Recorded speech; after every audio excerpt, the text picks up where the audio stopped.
And going to continue with the 15th chapter of A Connecticut Yankee in King Arthur's Court. Our hero and Sandy are riding on their adventure, and our hero is trying to get a story out of Sandy, and it is not going well.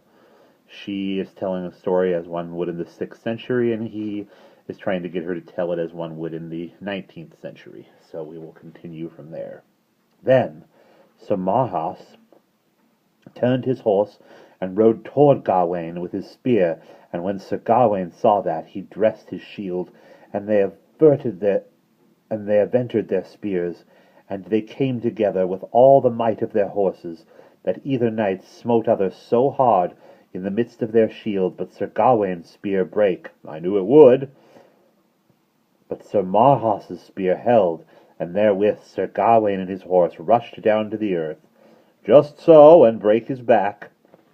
And lightly Sir Gawain rose upon his feet, and pulled out his sword, and dressed him towards Sir Marhaus on foot, and therewith either came unto other eagerly, and smote together with their swords, that their shields flew in cantels, and they bruised their helms and their hauberks, and wounded each other. But Sir Gawain, fro it past 9 of the clock, waxed by the space of 3 hours ever stronger and stronger, and thrice his might was increased. All this espied Sir Marhaus, and had great wonder how his might increased, so that they wondered other passing sore. And then, when it was come noon, the pelting sing-song of it carried me forward to scenes and sounds of my boyhood days. New Haven, 10 minutes for refreshments. Conductor will strike the gong bell 2 minutes before train leaves. Passengers for the shoreline, please take seats in the rear car. This car don't go no further. Apples, oranges, bananas, sandwiches, popcorn. It waxed past noon, and drew toward evensong. Sir Gawain's strength feebled and waxed passing faint, and unnethe he might dure any longer. And Sir Marhaus was then bigger and bigger, which strained his armor, of course, and yet little would one of those people mind a small thing like that.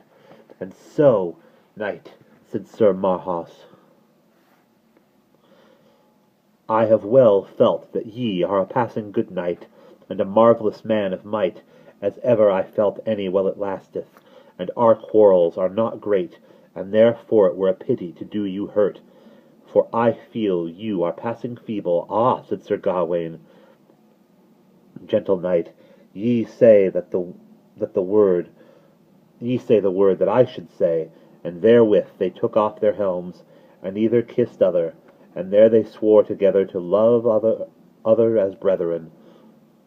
But I lost the thread there, and dozed off to slumber, thinking about what a pity it was that men with such superb strength, enabling them to stand up, cased in cruelly burdensome iron, and drenched with perspiration, and hack and batter and bang each other for 6 hours at a stretch, should not have been born at a time when they could put it to some useful purpose. Take a jackass, for instance. A jackass has that kind of strength, and puts it to a useful purpose, and is valuable to this world because he is a jackass. But a nobleman is not valuable because he is a jackass.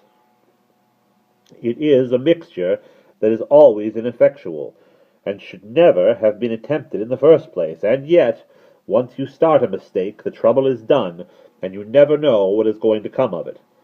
When I came to myself again, and began to listen, I perceived that I had lost another chapter, and that Alisande had wandered a long way off with her people.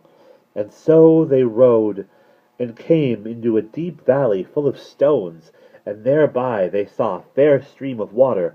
Above thereby was the